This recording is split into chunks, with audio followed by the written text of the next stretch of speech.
Hello and welcome back dear students. आज आपके सामने ले आए हैं इलेक्ट्रोस्टैटिक्स का लेक्चर नंबर 14, जिसमें हम अपनी डिस्कशन को कंटिन्यू करेंगे on the topic electric field intensity, है ना।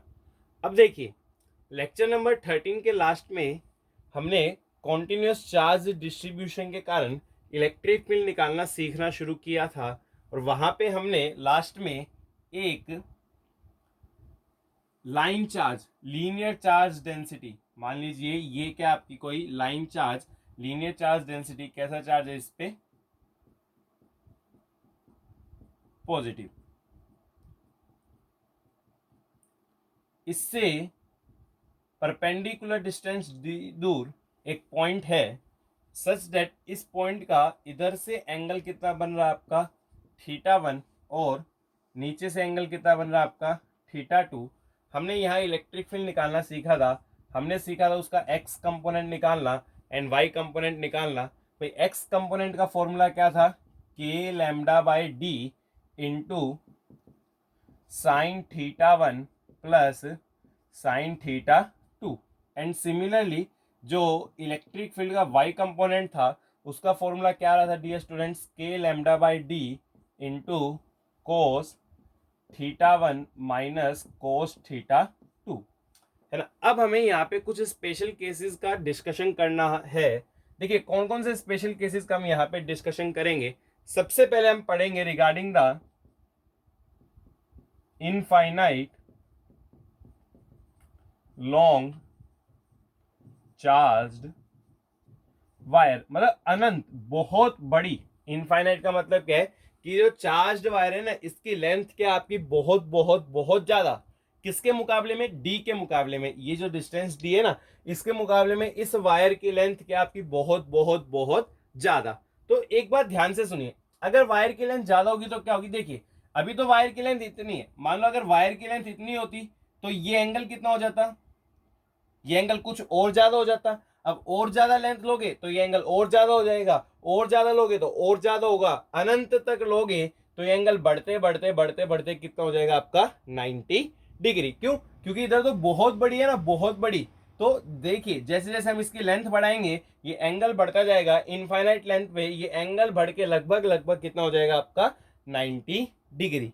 तो इनफाइनाइट लॉन्ग चार्ज वायर का क्या मतलब है कि इधर का एंगल कितना हो गया आपका 90 डिग्री, सिमिलरली नीचे का एंगल भी कितना हो जाएगा आपका 90 डिग्री। देख सकते हैं, जैसे मान लीजिए नीचे लेंथ बढ़ाई, ये लेंथ बढ़ाई, अब यहाँ पे ज्वाइन करेंगे, देखिए θ2 बढ़ गया और नीचे गए, और ज्वाइन की, और ज्यादा एंगल इंक्रीज हो गया, और नीचे गई, और ज्वाइन की, एंगल लगातार क्या करें इंक्रीज, इंक्रीज होते होते होते होते लगभग कितना हो जाएगा आपका 90 डिग्री।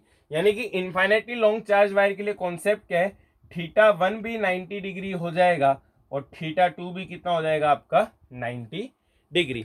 अब दोनों 90 डिग्री हो गए, चलिए भाई ई एक्स निकाल लेते हैं। क्या फॉर्मूला है, K lambda by D sine θ1, sine 90 degree हो गया 1, साइन θ2 साइन 90 अगेन 1। तो ये फॉर्मूला कितना आया dear students, 2k lambda by D, है ना। सिमिलरली हम ई वाई निकाल लेते हैं, तो देखिए क्या होगा आपका ई वाई, के लैम्डा बाय डी। अब देखिए कोस θ1 कोस 90 कितना होता है 0, माइनस कोस θ2 कोस 90 अगेन क्या हो गया 0, तो it is coming to be 0। मतलब कि y में कोई कंपोनेंट नहीं होगा, केवल x में होगा। और फॉर्मूला क्या है डियर स्टूडेंट्स आपका 2k लैम्डा बाय डी, क्या है आपका 2k lambda by D. Similar तरीके से यहां पे एक कॉन्सेप्ट और आता है, डेट इज द, मान लीजिए सेमी इनफाइनाइट चार्ज्ड वायर, क्या आपके पास सेमी इनफाइनाइट चार्ज वायर। चलिए भाई बहुत अच्छी बात, सब बढ़िया चल रहा था जीवन में। तो सेमी इनफाइनाइट चार्ज का क्या मतलब है, जैसे मान लीजिए एक चार्ज वायर ये है ना, इधर ऊपर इंफिनिटी तक टेंड करिए, मतलब बहुत बहुत बहुत क्या है लॉन्ग। मेरे को इस पॉइंट पे, इस पॉइंट पे जो कि कितनी डिस्टेंस दूर है, एट ए डिस्टेंस डी, यहां पे क्या निकालनी है मेरे को, इलेक्ट्रिक फील्ड इंटेंसिटी। तो देखिए इधर तो ये अनंत तक जा रही है ना, तो इधर की तरफ जो एंगल होता है वो कितना होता है आपका θ1। तो भाई θ1 तो अनंत होने के कारण कितना हो गया आपका 90 डिग्री। चलिए θ2, देखिए नीचे तो कोई मटेरियल है ही नहीं, तो ऑब्वियसली θ2 कितना बन गया आपका 0। तो θ2 को हमने क्या लिख दिया, इक्वल टू 0 डिग्री। अब दो कंपोनेंट आएंगे, चलिए भाई, ई एक्स का फॉर्मूला ये रहा आपके पास, K lambda by D, sine theta 1 sine 90 कितना हो गया आपका 1, साइन थीटा 2 साइन 0 कितना हो गया आपका 0, तो ये कितना आ गया डियर स्टूडेंट्स आपका के लैम्डा बाय डी, है ना। अब देखिए अगर हम यहां पे निकालना चाहें ई वाई कितना आएगा भैया आपका के लैम्डा बाय डी, है ना। कोस थीटा 1 90 है तो कोस 90 तो हो गया 0, माइनस कोस थीटा 2 आपका 0 है तो कोस 0 होता है 1, ये कितना आ गया आपका minus K lambda by D. तो this is the discussion regarding the charged wire. इस पे कुछ एडवांस लेवल प्रॉब्लम्स आपको नेक्स्ट लेक्चर में मिलेंगे, that is on the advanced concepts of electric field intensity. Dear students, please pause the video and note this down, pause the video and note this down.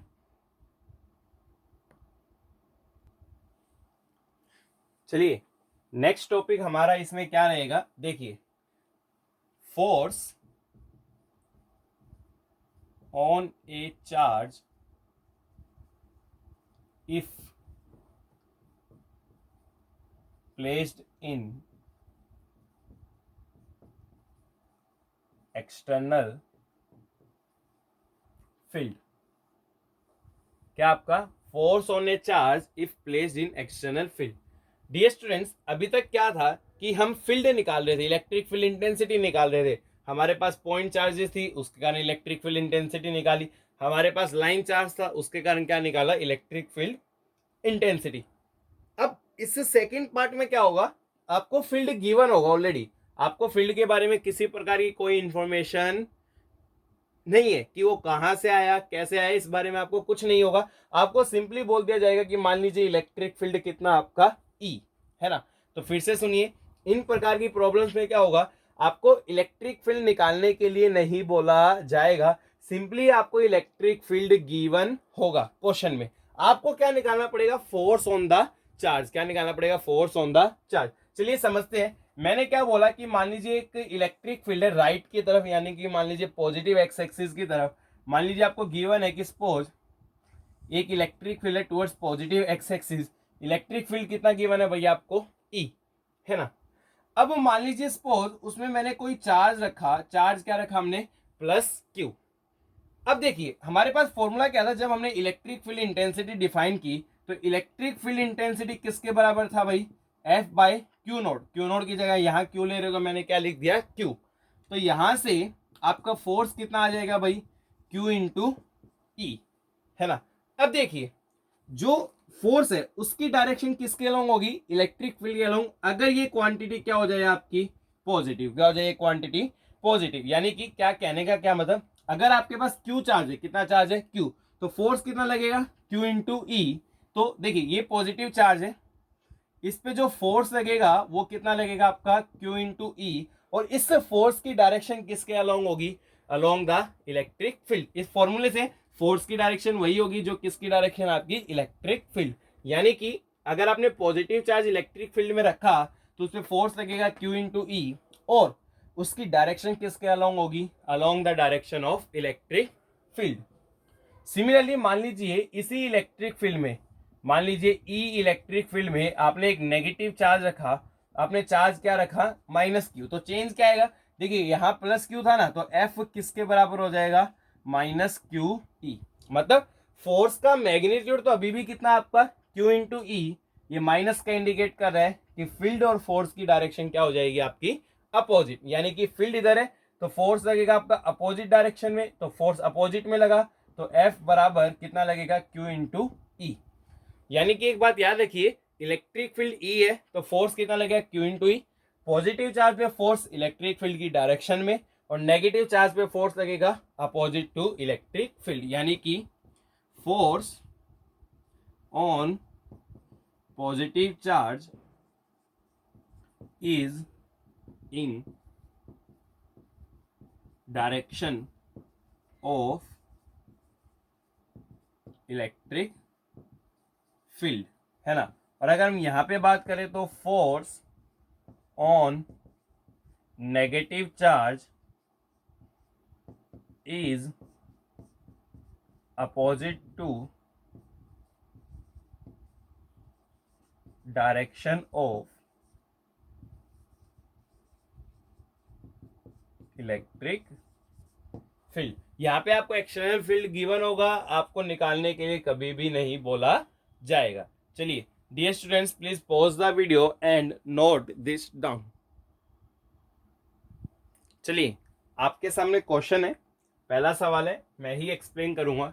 देखिए यहां लगभग mostly questions में क्या होगा कि electric field के कारण आपको फोर्स मिल जाएगा। ठीक है, अगर आपको फोर्स मिल गया तो आप न्यूटन के सेकंड लॉ से एक्सेलरेशन भी निकाल सकते हैं। एक्सेलरेशन क्या आपका फोर्स अपॉन मास। तो जनरली प्रॉब्लम्स में क्या होगा, एक्सेलरेशन के बारे में बोला जाएगा और उसके बाद हो सकता है काइनेमेटिक्स की इक्वेशंस आपसे लगवा ली जाए, है ना। फॉर एग्जाम्पल ये सवाल देखते हैं। देखिए क्या आपके सामने सवाल, ए पार्टिकल जिसका मास कितना गिवन आपको m एंड चार्ज कितना गिवन आपको q is thrown at a speed u, कितनी स्पीड से फेंका गया उसको u, against a uniform electric field E। मतलब कि इलेक्ट्रिक फील्ड के अपोजिट डायरेक्शन में, अगेंस्ट बोले ना, मतलब इलेक्ट्रिक फील्ड के अपोजिट डायरेक्शन में, how much distance will it travel before coming to rest. यानी कि कहने का क्या मतलब है, सपोज मान लीजिए इस डायरेक्शन में आपका क्या लग रहा है, इलेक्ट्रिक फील्ड आपको दिया गया, कितना इलेक्ट्रिक फील्ड लग रहा है आपका E। एक चार्ज पार्टिकल है जिसका चार्ज Q है, मास कितना आपका m, उसको इलेक्ट्रिक फील्ड के अपोजिट फेंका गया, कितनी स्पीड से फेंका गया, u स्पीड से। आपको बताने की कितने डिस्टेंस ट्रेवल करने के बाद वो रेस्ट में आ जाएगा। मान लीजिए यहां तक डिस्टेंस ट्रेवल किया, ऐसे डिस्टेंस उसने ट्रेवल किया, उसके बाद किस में आ गया, वो रेस्ट में। चलिए अब बात समझते हैं क्या है यहाँ पे। देखिए चार्ज आपका पॉजिटिव है, तो पॉजिटिव चार्ज पे जो फोर्स लगता है वो किसकी डायरेक्शन में लगेगा, in the direction of electric field. अब इलेक्ट्रिक फील्ड इधर है तो इस पे फोर्स भी कहाँ लगेगा, इधर, और ये मोशन इधर में है। तो मैंने क्या बोला कि इस पे जो फोर्स हो गया, फोर्स तो कितना लगेगा आपका Q इंटू ई। चलिए स्टूडेंट, फोर्स कितना लगेगा, फोर्स हम जानते हैं कितना लगेगा आपका Q इंटू ई, है ना। अब एक्सेलरेशन क्या होता है आपका, फोर्स अपॉन मास, मतलब एक्सेलरेशन कितना हो जाएगा आपका Q E by M। But आपका मोशन इधर है, फोर्स इधर लग रहा है, एक्सेलरेशन भी इधर होगा, इसलिए हमें यहाँ पे क्या लिखना पड़ेगा आपका नेगेटिव। इनिशियल स्पीड u दी गई है, फाइनली रेस्ट में आ गया। मैंने क्या किया, मैंने थर्ड इक्वेशन ऑफ मोशन लगाई, v square minus you square किसके बराबर होता है आपका 2as। डेट इम्प्लाइज, देखिए फाइनली तो रेस्ट में आ गया, तो स्पीड क्या हुई 0 माइनस यू स्क्वायर बराबर 2। एक्सेलरेशन कितना है डियर स्टूडेंट्स आपका minus Q E by M into S. तो डेट इम्प्लाइज कितना हो जाएगा, ये माइनस से माइनस कैंसिल, तो एस कितना आ गया आपका M U square by 2 Q E. तो this is the distance cover before coming to rest, M U square by 2 Q E, a very easy problem. चलिए स्टूडेंट्स अपनी वीडियो को पॉज कीजिए एंड नोट दिस डाउन। चलिए students यहाँ पे मैं आपको एक कॉन्सेप्ट डिस्कस कर देता हूँ। देखिए एक एक्सपेरिमेंट है, डेट इज द मिलिकन, हो सकता है आपने केमिस्ट्री में नाम सुना हो पहले, मिलिकन्स ऑयल ड्रॉप एक्सपेरिमेंट। देखिए मिलिकन्स ऑयल ड्रॉप एक्सपेरिमेंट का टारगेट क्या था कि किसी भी बॉडी का चार्ज बाय मास रेशियो उसको निकालना था। मिलिकन ऑयल ड्रॉप एक्सपेरिमेंट की सिग्निफिकेंस क्या है कि किसी भी बॉडी का हम क्या निकाल सकते हैं, चार्ज बाय मास रेशियो। क्या निकालना था हमने, चार्ज बाय मास रेशियो, है ना। मैं उसकी बहुत ज्यादा डिटेल्स में नहीं जाऊंगा, कोर्स में नहीं है, जनरली उस पर न्यूमेरिकल्स कई बार पूछे जाते हैं। देखिए उन्होंने क्या किया, एक चैम्बर लिया, इवैक्यूएटेड चैम्बर था। क्या था आपका, एक इवैक्यूएटेड चैम्बर। उसमें मान लीजिए कोई भी एक ड्रॉप ली गई, क्या ली गई, कोई भी एक ड्रॉप, है ना। उस ड्रॉप पे कुछ ना कुछ चार्ज था और कुछ ना कुछ क्या था आपका मास, है ना। हुआ क्या, एक इलेक्ट्रिक फील्ड लगाया गया अपवर्ड डायरेक्शन, मान लीजिए किस में लगाया गया आपका अपवर्ड डायरेक्शन में, और इसकी वैल्यू को लगातार चेंज किया गया। कब तक चेंज किया गया, जब तक ये क्या ना हो जाए स्टेशनरी, क्या ना हो जाए आपकी स्टेशनरी। इस इलेक्ट्रिक फील्ड की वैल्यू को इस प्रकार से चेंज किया गया कि ये जो ड्रॉप है ना, ये ड्रॉप क्या हो जाए आपकी स्टेशनरी, किसी प्रकार का मोशन ना हो, ये किस में रह जाए आपकी रेस्ट में, है ना।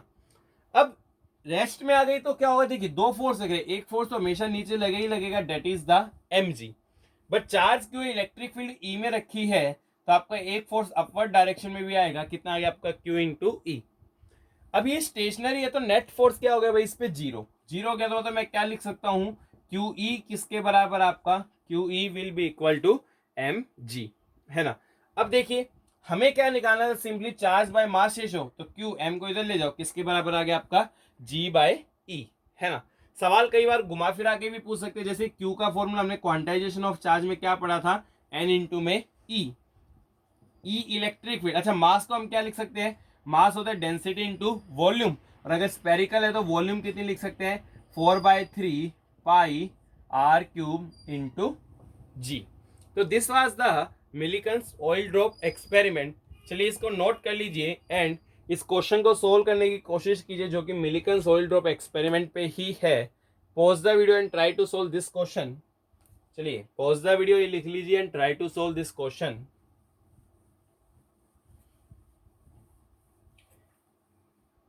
देखिए हो गया होगा। अब हम करते हैं इस सवाल को, सिंपल सवाल है, कुछ खास नहीं है इसमें।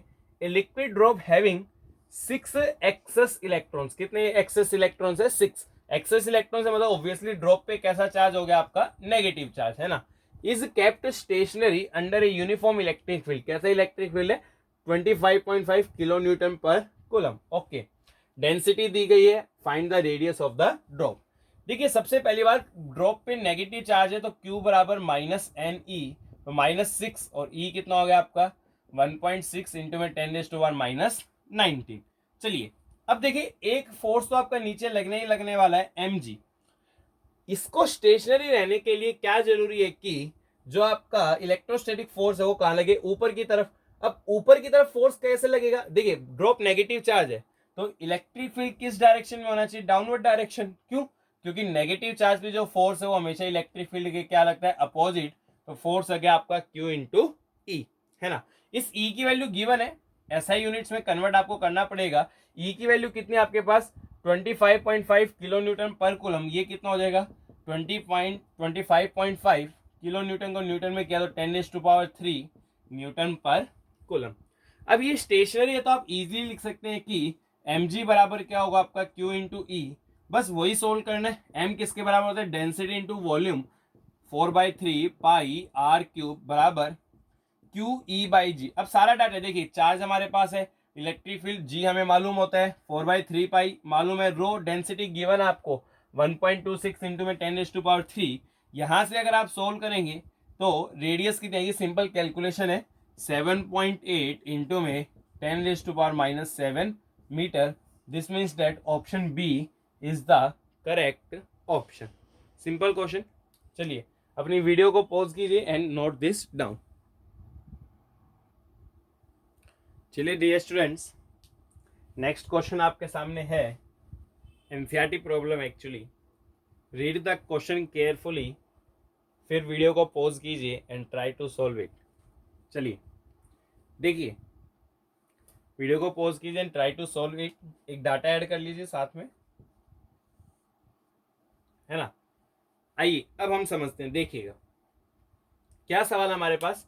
ए particle of mass m, mass कितना उसका m, ठीक है, एंड चार्ज -q, चार्ज कितना है -q, enters the region between the two charge plate, एक पॉजिटिव चार्ज एक negative charge, initially moving along x axis की तरफ मूव कर रहा है with speed vx। The length of the plate is l, length कितने प्लेट की l, and uniform electric field E is maintained between the plates, show कर रखा है फिगर में। Show that vertical deflection of the particle at far edge, मतलब इधर की तरफ ये जो y है, equal to QEL² / 2m vx²। Also calculate angle between final velocity and initial velocity. Listen to me carefully. देखिए ये नेगेटिव चार्ज है, ऑब्वियसली मोशन करते हुए पॉजिटिव चार्ज की तरफ अट्रैक्ट होगा और नेगेटिव चार्ज से रिपेल होगा। तो इसका पाथ कुछ इस तरीके से हो जाएगा। जब ये बाहर आया तो मान लीजिए इसकी स्पीड कितनी थी v, या वेलोसिटी कितनी थी v, और मान लीजिए एक्स एक्सिस से कितना एंगल बना रही थी थीटा, और ये अपने पाथ से कितना वर्टिकली डिफ्लेक्ट हो चुका है, मान लीजिए y, वो हमें प्रूव करना है। y कितना आएगा QEL² / 2m vx², और साथ में हमें थीटा भी निकालना है। चलिए कैसे करेंगे, देखिए एक्चुअल में 2 डायमेंशनल प्रॉब्लम है। आपने +1 में जैसे प्रोजेक्टाइल मोशन को पढ़ा वैसे ही इसको समझना है। 2 डायमेंशनल प्रॉब्लम है। देखिए एक्स एक्सिस की तरफ भी मोशन है और किस में मोशन है आपका वाई एक्सिस। सबसे पहले मैं फोर्स के बारे में चर्चा करना चाहूंगा। नेगेटिव चार्ज है, इलेक्ट्रिक फील्ड नीचे है, तो नेगेटिव चार्ज पे फोर्स इलेक्ट्रिक फील्ड के कहाँ लगेगा अपोजिट, तो इस पे फोर्स कहाँ लगेगा ऊपर की तरफ। मतलब कि जो हमारा चार्ज है उस पे जो फोर्स है केवल ऊपर की तरफ है, तो फोर्स कितना हो गया आपका Q इंटू ई, है ना। तो एक्सेलरेशन क्या होता है फोर्स अपॉन मास, मतलब क्यू ई बाय एम। और ये एक्सेलरेशन क्या एक्स डायरेक्शन में है क्या, नहीं, एक्स डायरेक्शन में तो किसी प्रकार का फोर्स नहीं है, फोर्स किसमें आपका वाई डायरेक्शन में। तो इस एक्सेलरेशन को क्या लिख सकता हूं मैं ए वाई, जो कि किसके बराबर आ गया आपका क्यू ई बाय एम, है ना। अब मैंने क्या किया, एक्स और वाई के डाटा को कंप्लीटली अलग लिख रहा हूं, है ना। कैसे, देखिए सबसे पहली बात मेरे को बताइए यूएक्स का क्या मतलब है, इनिशियल वेलोसिटी इन एक्स। एक्स के अलोंग इनिशियल वेलोसिटी, देखिए इनिशियली सारी की सारी वेलोसिटी एक्स के अलोंग ही है, और वो वेलोसिटी कितनी है आपकी इक्वल टू वी एक्स, है ना। अब देखिए सेकेंडली यू वाई क्या वाई के अलोंग कुछ इनिशियल वेलोसिटी है कि नहीं, केवल एक्स के अलोंग फेंका था तो वाई के अलोंग इनिशियल वेलोसिटी क्या हो गई जीरो। चलिए एक्सेलरेशन की बात कर लेते हैं, ए एक्स, एक्स में कोई फोर्स नहीं है तो ऑब्वियसली एक्सेलरेशन भी क्या हो गया जीरो। और ए वाई कितना आ गया भाई आपका क्यू ई बाय एम। अच्छा एस एक्स मतलब एक्स के अलोंग डिस्प्लेसमेंट कितने, तो देखिए यहां से लेके यहां तक एक्स में कितना चला आपका एल। अच्छा वाई में डिस्प्लेसमेंट कितना है, देखिए यहां से लेके यहां तक वाई में तो केवल कितना मूव किया ये वाई। तो ये डाटा हमने लिख लिया है। अब देखिए कैसे सोल्व करेंगे। सबसे पहले मैंने क्या किया, सेकंड इक्वेशन मैंने यूज की एक्स में, मतलब कि सेकंड इक्वेशन क्या आपकी एस बराबर you T plus half A T square. इस इक्वेशन का इस्तेमाल मैंने कौन से एक्सिस के अलोंग किया, एक्स एक्सिस के अलोंग। अब ए एक्स जीरो है तो ये टर्म तो क्या हो गई आपकी जीरो। एस एक्स कितना आपका एल बराबर यू एक्स तो किसके बराबर था वी एक्स इंटू टी। तो टाइम कितना आ गया डियर स्टूडेंट्स यहां से एल बाय वी एक्स। चलिए सिमिलरली ये सेकंड इक्वेशन है ना, मैंने वाई में भी इस्तेमाल की, तो क्या लिख सकता हूं S Y is equal to U Y T plus half A Y T square, है ना। अब यू वाई कितना आपका जीरो, जीरो है तो ये टर्म क्या हो गई आपकी जीरो, है ना। एस वाई किसके बराबर है Y is equal to half A Y कितना है भाई आपका Q E by M into T square. T कितना है भाई आपका एल बाय वी एक्स उसका स्क्वायर। सोल्व करेंगे तो वाई कितना आ गया भाई आपका Q E L square by two M V X square. तो this is the vertical deflection Q E L square by two M V X square, जो कि हमें क्या करना था प्रूफ। चलिए dear students pause the video and note this down.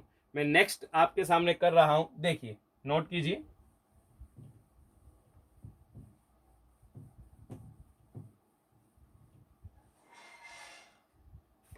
चलिए अब हम एंगल और निकाल लेते हैं, थीटा कितना होगा। एक बात देखिए इस v के मैं दो कंपोनेंट ले सकता हूँ ना, v का इधर से एंगल थीटा है तो ये कंपोनेंट ऑब्वियसली क्या हो गया आपका v कोस थीटा, जहां से एंगल दिया जाए उधर की तरफ कंपोनेंट कोस, और ये कंपोनेंट क्या हो गया भाई आपका v साइन थीटा। तो v cos theta and v sine theta. तो देखिए होगा क्या, x के अलोंग फाइनल वेलोसिटी कितनी हो गई आपकी v कोस थीटा, और y के अलोंग फाइनल वेलोसिटी कितनी होगी आपकी v साइन थीटा। अब हमने पहले x के अलोंग फर्स्ट इक्वेशन इस्तेमाल की, फर्स्ट इक्वेशन क्या है v बराबर u प्लस ए टी। तो x के अलोंग इस्तेमाल करोगे तो x के अलोंग जो फाइनल वेलोसिटी है वो एक्चुअल में कितनी आपकी v cos theta, initial velocity कितनी थी आपकी v x, एक्सेलरेशन तो जीरो है, तो ये क्या आ गया आपकी इक्वेशन नंबर 1। चलिए y के अलोंग इस्तेमाल करते हैं, v is equal to U plus A T. तो y में जो फाइनल वेलोसिटी थी वो कितनी आपकी v sine theta, initial velocity कितनी थी जीरो, एक्सेलरेशन कितना है भाई आपका क्यू ई बाय एम, और आपको याद होगा पहले हमने टाइम निकाला था, वो टाइम कितना आ रहा था आपका L by V X. This is your equation number 2। चलिए 2 और 1 को डिवाइड कीजिए तो क्या होगा, इधर v sine theta v cos theta divide करेंगे, v से v कैंसिल, साइन अपॉन कोस क्या हो गया आपका टेन थीटा, और इधर क्या आ गया आपका Q E L M V X into V X, कितना हो जाएगा एम वी एक्स का स्क्वायर 10 को इधर ले जाओ तो थीटा कितना हो गया भाई, यहां से theta will be equal to 10 inverse, ये कितना हो गया Q E L by M V X square. तो this is the angle made by final velocity with initial velocity 10 inverse Q E L by M V X square. Dear students, please pause the video and note this down. Dear students, next question आपकी screen पे है. अपनी video को pause कीजिए and try to solve this question. इस प्रकार का सवाल, देखो डाटा अलग हो सकता है, सवाल इसी प्रकार का था, सीबीएसई 2020 में भी पूछा गया था. चलिए, आपने कर लिया होगा वीडियो पॉज करके. अब हम समझते हैं क्या है. देखिए क्या बोला गया, a particle is thrown with a speed 10√2 metre पर सेकेंड. चलिए, at an angle of 45 degree with x axis in a uniform electric field. Uniform electric field क्या आपका, E is equal to 3i cap plus 4j cap, किसमें, newton पर coulomb. Okay, the charge by mass ratio for the particle is 10. जो charge by mass ratio particle के लिए वो कितना आपका 10. Find its speed and displacement. क्या आपको फाइंड करना है, speed and displacement after 10 second. चलिए सबसे पहले देखिए, सपोज मान लीजिए ये आपका एक्स एक्सिस हो गया और ये आपका वाई एक्सिस. पार्टिकल को कितनी स्पीड से फेंका गया है, पार्टिकल को फेंका गया विद स्पीड 10√2 मीटर पर सेकेंड. कितने एंगल पे, 45 degree with the x axis. चलिए भाई सोल्व कर लेते हैं, एक्स और वाई कंपोनेंट निकाल लेते हैं. जहां से एंगल दिया उधर की तरफ कंपोनेंट कोस, तो 10√2, ये कंपोनेंट कितना आ गया कोस 45. कोस 45 1/√2 होता है, तो ये कितना आ गया आपका 10 मीटर पर सेकेंड.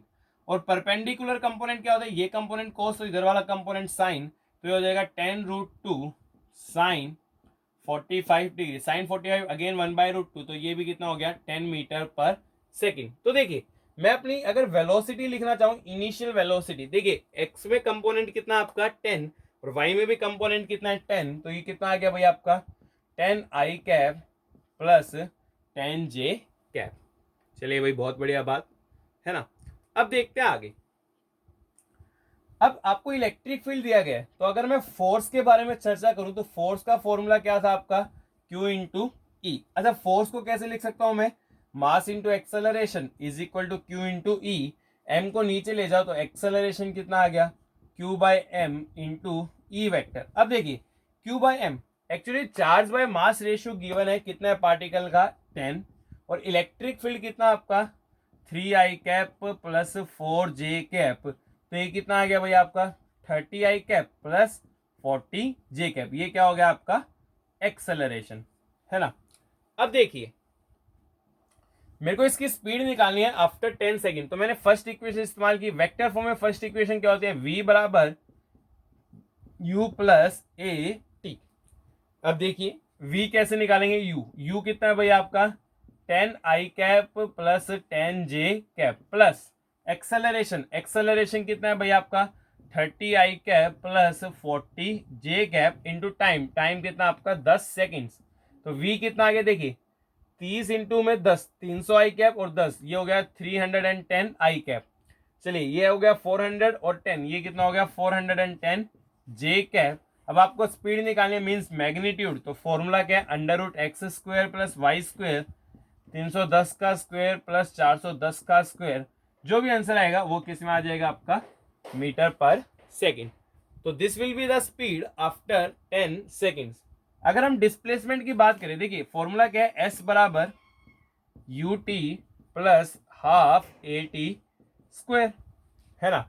तो क्या होगा, देखिए वेक्टर फॉर्म में लिख रहा हूं मैं, s बराबर u कितना है भाई आपका, again 10i cap plus 10j cap, time कितना आपका 10 सेकेंड, प्लस हाफ एक्सेलरेशन कितना है भाई आपका 30i cap plus 40j cap, T square हो गया आपका 100. सोल्व करते हैं तो ये कितना हो गया 100i cap plus 100j cap, ये कैंसिल करेंगे 250, तो ये हो गया आपका 1500i cap plus 2000j cap. And similarly solve करेंगे तो ये हो गया 1600i cap plus 2100j cap. तो डिस्प्लेसमेंट का मैग्नीट्यूड कितना आ गया आपका √x² प्लस y² मतलब 1600² plus 2100 square and answer will be coming into metre. देखिए कई बार आपको जब वेक्टर फॉर्म में सीधा दे दिया गया, आपको x के बारे में बता दिया गया, y के बारे में बता दिया गया, तो आप इस प्रकार के तरीके को भी इस्तेमाल कर सकते हैं। एक्चुअली इस सवाल को पिछले तरीके से भी किया जा सकता है। मैं x को अलग मान लूंगा, y को अलग। मेरे पास x की स्पीड है 10, y की स्पीड है 10। फिर मेरे पास x का फोर्स यहां से आएगा, y का फोर्स यहां से आएगा, और सिमिलरली एक बार मैं x में इक्वेशन लगाऊंगा और एक बार y में, और दोनों जगह साइमल्टेनियसली इक्वेशन लगानी है तो आप वेक्टर फॉर्म का इस्तेमाल कर सकते हैं। v बराबर u plus A T and s is equal to U T plus half A T square. Dear students, ये लेक्चर हम यहीं पे ओवर कर रहे हैं। अगर आपको हमारे लेक्चर अच्छे लग रहे हैं तो please like, subscribe and share for the betterment of others. Thank you very much.